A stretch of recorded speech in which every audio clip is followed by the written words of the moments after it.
Gentlemen, may I have your attention, please? The show starts in 10, 9, 8, 7, 6, 5, 4, 3, 2, 1, go. Hello दोस्तों, मेरे YouTube channel the Conceptum 10th classes में आप लोगों का स्वागत है। मैं आज आप लोगों के सामने नंबर सिस्टम का लेक्चर नंबर 9 लेकर के तैयार हूं। जहां से मैं आपको छोड़ करके गया था, मैं वहीं से बिल्कुल तैयार हूं। आप देख पा रहे हैं वही दोनों चीज़ लिखा हुआ है। इससे ठीक पहले वीडियो में नहीं आपको एक नंबर समझा चुका था। क्या चीज़? HCF निकालना। किसी भी नंबर का चाहे कॉन्स्टेंट नंबर हो चाहे वो वेरिएबल नंबर हो, तो मैंने आपको क्या सिखा दिया था? HCF निकालने के लिए सिखा दिया था कि HCF मतलब हाईएस्ट कॉमन फैक्टर, वो बड़ी से बड़ी संख्या जो दोनों में कॉमन आ जाए, यानी वो बड़ी से बड़ी संख्या जो दी गई संख्या को पूरा क्या कर दे? विभाजित कर दे। जो दी गई संख्या को पूरा विभाजित कर देता है उसी को हम लोग क्या कहते हैं? HCF कहते हैं। तो चलते ही आज हम लोग जानने का प्रयास करेंगे कि लोएस्ट कॉमन फैक्टर किसे कहते हैं। वहां पर रहता है हाईएस्ट कॉमन फैक्टर, तो यहाँ पढ़ेंगे लोएस्ट कॉमन फैक्टर। ठीक, उसका उल्टा HCF में हम लोग जाने थे कि अभज्य गुणनखंड विधि से जो बड़ा से बड़ा घात, इसका डेफिनेशन देख लेंगे। स्क्वायर जो आप देख लेंगे, मैंने सिखाया था आप लोग को। HCF में जो डेफिनेशन मैंने दिया था देखेंगे, जो सभी में मिले अभज्य गुणनखंड और कम पावर वाला हो उसको क्या कह देते हैं। आप देख पा रहे कि यहाँ लिखा हुआ है। तो आज आते हैं LCM पर। दोस्तों LCM क्या कहता है उसको देख लेते हैं। उसका डेफिनेशन आप देख पा रहे हैं LCM का कि वह छोटी से छोटी संख्या जो दी गई संख्याओं से पूरा कट जाए। उल्टा वहां क्या था कि वो बड़ी से बड़ी संख्या दी गई संख्या को काट दे। और आज क्या कह रहे हैं? दी गई संख्या ही उसको काटेगा। जो संख्या आएगा LCM निकल कर आएगा वह सबसे छोटी संख्या जिसको दी गई संख्या पूरा विभाजित कर दे ना, कि वो छोटी से छोटी संख्या। मैं यहां जो लिखा हूं इससे ज्यादा स्पष्ट अक्षर में देखेंगे। अब स्क्रीन में जो लिखा हुआ इस तरह से देखिए, लिखा हुआ है जो क्या चीज? वह छोटी से छोटी संख्या, वह छोटी से छोटी संख्या जो दी गई संख्याओं से पूरी विभाजित हो जाए।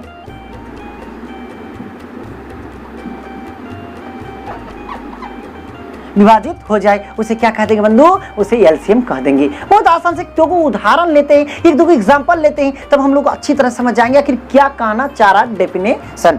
मैंने क्या कहा कि वो छोटी से छोटी संख्या जो दी गई संख्या से भाग लगना चाहिए।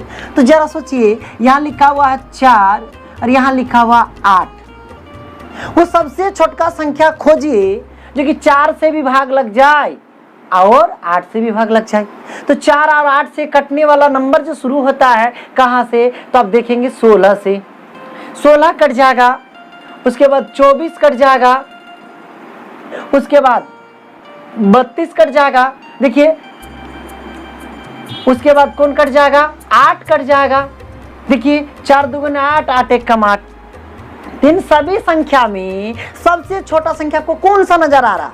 तब ऑब्वियसली कहोगे सर जी 8 ही वो सबसे छोटा संख्या है जो कि 8 से भी कट जाएगा और 4 से भी कट जाएगा। इसके मतलब डेफिनेशन के मतलब आप कह सकते हैं LCM किसका 4 और 8 का क्या आ जाएगा? 8 आ जाएगा। मतलब 8 ही वो सबसे छोटा संख्या है जो कि 8 से भी भाग लग जाएगा और 4 से भी भाग लग जाएगा। इससे और छोटा संख्या है खोज के दिखा दीजिए तो, जो कि 4 से भी कटे और 8 से भी कटे। आप खोज नहीं पाओगे, हम भी नहीं खोज पाएंगे, ये ऐसा है ही नहीं। ऐसा हो जाएगा तो डेफिनेशन जो आप देख रहे हैं स्क्रीन पर, ये डेफिनेशन गलत हो जाएगा। क्यों? ये ऐसा होता ही नहीं।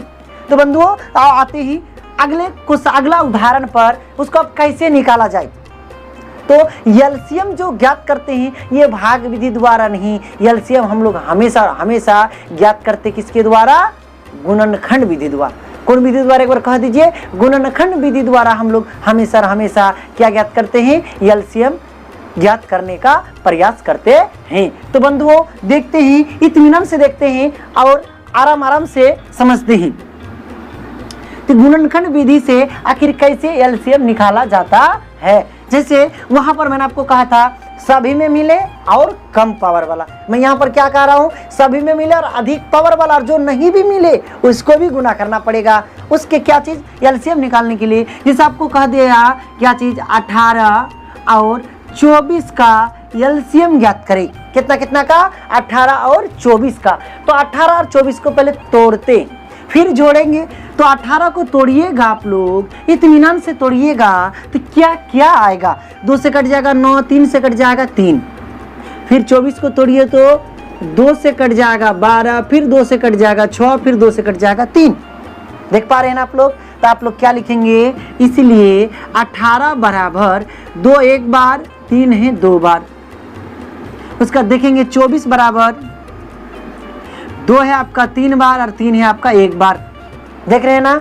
अब मैंने क्या कहा, अब देख पा रहे हैं इस जगह पर जो लिखा हुआ है, जो सभी में मिले दी गई संख्याओं को अवज गुणनखंड में तोड़िए और तोड़ने के बाद वह गुणनखंड जो सभी में मिले अधिक घात वाला और शेष जो बच जाता है उसके गुणनफल को ही क्या कहते हैं?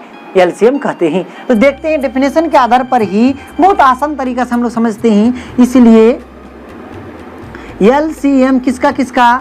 18 और 24 का। देखिए ये दोनों जगह मिला है ना, तो ज्यादा पावर वाला, तो ज्यादा पावर वाला 2 पर पावर 1 ही 2 पर पावर 3, तब कहोगे 2 पर पावर 3। और फिर देखिए 3 दोनों में मिल गया है, तो 3 जब दोनों में मिल गया है तो ज्यादा पावर वाला लेना मतलब 3 का स्क्वायर लेना है। तो अब देखेंगे 2 का क्यूब होता है 8, 3 का क्यूब होता है कितना? 9। तो आंसर आ जाएगा 9 8 72। यही आपका क्या हो जाएगा? आंसर हो जाएगा। इसके मतलब 72 वो सबसे छोटा संख्या बंधु जो 18 से भी भाग लग जाएगा और 24 से भी भाग लग जाएगा। 18 चौके 72, 24 दिए 72, कट जाएगा ना। तो गुणनखंड अवज गुणनखंड विधि से आप यदि मैट्रिक का स्टूडेंट हो या आपका कोई भी आस पड़ोस में मैट्रिक का विद्यार्थी है तो उसको जरूर कहेंगे कि इस तरह से वो जान जाए, जो सभी में मिले और ज्यादा पावर वाला हो उसको लेना है और जो शेष बच जाएगा उसको भी लेकर के गुना कर लेना है, निकल जाए क्या चीज? एलसीएम। 2 नंबर में सवाल पूछा जाता है, तब नहीं भी पूछा जाता, आपको सीखना आपका दायित्व बनता है, आपका कर्तव्य बनता है। आप लोग अपने कर्तव्य का पालन बाखूबी निभाएंगे। क्यों? क्योंकि आप लोग जानते हैं राम नरेश त्रिपाठी का वो बात, वो कविता की वो पंक्ति, वो कौन सी पंक्ति? जग में जितने सचर अचर हैं सारे कर्म निरत हैं, सबको एक निश्चित धुन है, वो धुन के तहत सबको एक निश्चित क्या लक्ष्य है, उस लक्ष्य के पीछे वो जीवन भर क्या कर देता है? पूरा क्या अपनी शरीर को त्याग देता है। जैसे उन्होंने उदाहरण के तौर पर लिया, क्या चीज जानते हैं कि एक तुक्ष पत्र, एक छोटा सा पत्ता जीवन भर अतप सहता और धरती को छाया प्रदान करता। एक छोटा सा पत्ता भी जीवन भर सूर्य के धूप को सहता है और धरती को छाया प्रदान करता है। एक छोटा सा घास भी नहीं क्या काम करता है? क्या करता है? वो मरते मरते वो लघु जीवन में कितना बड़ा उपकार कर जाता है, वो मर जाता है, एक जो है माल जाल का चारा बन के चले जाता है, वहां तक कि चारा बन के बाद उसके बाद उसके अमाशा में जाने के बाद सड़ने गलने के बाद वो गोबर बन के निकल के फिर जाके मिट्टी की उर्वरक शक्ति को बढ़ा देता है। तो हम तो मनुष्य हैं, अति बुद्धि विकसित जन्म हमारा। क्या हम लोग अपने कर्तव्य के पीछे नहीं लगे रहेंगे? हम लोग अपने कर्तव्य को नहीं पहचानेंगे। हम लोग हर चीज को सीखने का प्रयास करेंगे। ये मेरी पंक्ति नहीं है, ये किसका है? राम नरेश त्रिपाठी जी का है। उसका फोटो भी आप देख रहे हैं बगल में लगा हुआ है। तो बंधु उधर नहीं जाते हैं, आते हैं दूसरे एग्जाम्पल में कि जो शेष बच भी जाता है उस तरह के एग्जाम्पल देखते हैं और हम लोग समझने का प्रयास करते हैं कि एलसीएम आखिर कैसे निकलता है। तो देखते हैं, आप देख पा रहे हैं यहाँ लिखा हुआ है छोटा सा संख्या, यहाँ लिखा हुआ है 45 और यहाँ देख रहे हैं आप लोग लिखा हुआ कितना, फिर यहाँ देख रहे हैं लिखा हुआ 24। देख पा रहे हैं ना? 45 और 24। इसको भी हम लोग क्या करते हैं? भाग देते हैं और देखकर चेक करते हैं कि आखिर ये दोनों का एलसीएम क्या आएगा। तो बहुत ही आसान तरीका से सबसे पहले हम लोग इसको तोड़ते हैं। 45 को जब तोड़िएगा तो सबसे पहले किससे भाग लगेगा? मैंने भाग लगने का नियम इससे यानी लेक्चर नंबर कितना में? 7 में मैंने आप लोग को सिखाया। क्या? 1 से लेकर 6 तक भाग देने का नियम। 7 से भाग देने का नियम मैं नहीं सिखा पाया हूं। यदि आप सीखना चाहते हैं, यदि लगातार कोई संख्या 6 बार आ जाए, 2 2 2 2 2 6 बार आ जाए तो 7 से भाग लग जाएगा। यानी लगातार कोई संख्या 6 बार आ जाता है तो वो किससे भाग लग जाएगा बंधु मेरे? वो भाग लग जाएगा किससे? 7 से। जब सीखना चाहते सर 9 का नियम क्या है, तो 9 के नियम है यही चीज कि यदि अंकों का योग, जैसे 3 का नियम था कि अंकों का योग यदि 3 से कट जाए तो वो संख्या पूरा 3 से कट जाएगा। ठीक उसी प्रकार यदि अंकों का योग 9 से कट जाए तो संख्या 9 से भी पूरा विभाजित हो जाएगा। और 5 से कटने का क्या, सॉरी 10 से कटने का क्या नियम है, लास्ट में 0 रहे तो 10 से खड़ा कट जाएगा, 0 कट देंगे। नहीं, हम उधर आज भाग देने का नियम आप लोगों को नहीं सिखा रहे, एक दिन फुर्सत से आप लोगों के लिए वीडियो बनाएंगे। तभी मैंने उदाहरण में क्या लिया था, 45 और 24। तो 45 किससे कट जाएगा, 5 4 9 3 से कट जाएगा। जल्दी से बोलेंगे, 15 3 45, फिर 3 5 15, कट गया ना। उसके बाद फिर कटाएंगे किसको, 24 को। तो 24 को कटाएंगे बंधु, तो 3 से 3 8 24। ये पहले 2 से कटाइए, छोटा से कटाइए, 12 दूनी 24, फिर 2 से कटाएंगे, 6 दूनी 12, फिर 2 3 6। तो आप देख पा रहे हैं, ये आप लोग आराम से बोलिए, जल्दी से बोलेंगे, इसलिए जल्दी से कहिए क्या होगा। 45 बराबर, तो 3 पर पावर 2 गुना 5 पर पावर 1। फिर बोलेंगे 24 बराबर क्या होगा, तो 2 आया है 3 गो, 2 पर पावर 3 गुना 3 पर पावर 1। इसलिए एलसीएम किसका 45 का और 24 का। मैंने क्या कहा, ये जो देख रहे हैं आप लोग लिखा हुआ जो है, क्या लिखा हुआ यहाँ पर देख रहे हैं आप लोग, जो गुणनखंड सभी में मिले और अधिक पावर वाला हो, और जो शेष बच जाए दोनों को गुणा करके जो गुणनफल आता है उसी को एलसीएम कहते हैं। तो जरा से इसको कीजिए, तो इसके तहत ये जो लिखा हुआ देख पा रहे हैं, इसके तहत इसको कीजिए तो जो सभी में मिले, यहाँ भी 2 है, यहाँ 2 नहीं है, तो जो शेष बचेगा तो उसको लेना ही पड़ेगा। अब बताइए, तो पहले ले लेते हैं क्या चीज, डिफिनेशन के आधार पर जो सभी में मिलता है अधिक पावर वाला। 3 मिला है, तो 3 पर पावर 1 है, 3 पर पावर 2 है, तो ज्यादा पावर वाला 3 पर पावर 2, तो 3 पर पावर 2। उसके बाद मैंने कहा जो शेष बच जाता है, तो शेष कौन बच गया, 5, शेष कौन बच गया, 2 का क्यूब। तो इसका आंसर कितना आ जाएगा, 3 का स्क्वायर 9, यहाँ लिखा हुआ 5 और 2 का क्यूब 8, तो 8 पंचे 40 और 9 चौके 8 पंचे 40।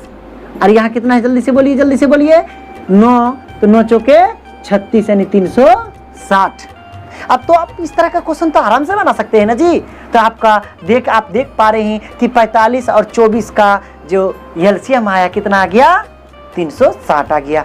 तो बंधुओं इसी तरह का यदि आपको वेरिएबल नंबर में दे दे तब क्या करोगे, वेरिएबल नंबर में दे दिया, मान लेते यहाँ लिख दिया क्या चीज, एक्स स्क्वायर, यहाँ लिख दिया एक्स क्यूब, तो आप कहेगा ये दोनों का एलसीएम क्या आएगा। तो सबसे पहले देखेंगे, यही मान लो क्या चीज, यही गुणनखंड के रूप में यही दोनों है, तो कोई क्या बोला है, एलसीएम ना बोला है जी, तो ज्यादा पावर वाला, यहाँ भी एक्स यहाँ भी एक्स, दोनों सेम है ना, तो ज्यादा पावर वाला कौन नहीं, तो एक्स क्यूब है। तो इसका आंसर हो जाएगा क्या चीज, एक्स क्यूब। हमें सबको खोजना है ज्यादा पावर वाला, जो सभी में मिले और ज्यादा पावर वाला, जो कहीं पर भी नहीं मिले, एक भी नहीं मिलेगा तो सब गुना करके छोड़ देना है। जैसे 3 और 4 का एलसीएम क्या होगा, किसी कटवे नहीं करेगा तो डायरेक्ट गुना कर देंगे, 4 3 12 फायरिंग मारेंगे तो वही हो जाएगा उसका क्या चीज, आंसर। तो आपको आज के बाद एलसीएम में कोई किसी प्रकार का दिक्कत नहीं होना चाहिए। तो बंधुओं यदि आपको हमारा वीडियो अच्छा लगा तब एक बार लाइक करेंगे, ज्यादा से ज्यादा दोस्तों को शेयर करेंगे, और हमारे चैनल में आप पहली बार जुड़े हैं